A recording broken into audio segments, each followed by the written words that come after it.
சின்ன சஹாபிகள் உட்கார்ந்திருக்க அப்துல்லாஹ் இப்னு அப்பாஸோ அல்லது இப்னு மஸ்ஊத் ரலியல்லாஹு அவர்களை போன்றவர்கள் அமர்ந்திருக்கிறார்கள். இடதுபுறத்தில் ஹஜ்ரத் அபூபக்கர், ஹஜ்ரத் உமர், உஸ்மான் போன்றவர்கள் அமர்ந்திருக்கிறார்கள். மிச்ச பால் இருக்கிறது, தோழர்களின் பெரியவர்களுக்கு தர வேண்டும் என்று பெருமானாரின் மனம் விரும்பியது.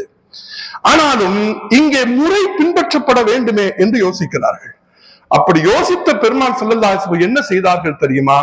வலதுபுறத்தில் ஹஜ்ரத் அப்துல்லாஹ் இப்னு மஸ்ஊத் ரலியல்லாஹு அவர்களை போன்றவர்கள் அவரிடத்துல கேட்கிறாங்க, கொஞ்சம் பால் இருக்குது, அபூபக்கருக்கு கொடுக்கலாம்னு நினைக்கிறேன், ஆனா முறையாக கொடுப்பதாக இருந்தால் உனக்கு தான் தர வேண்டும், கொடுக்கவா, நீ அனுமதித்தால் நான் தருகிறேன் என்றார்கள்.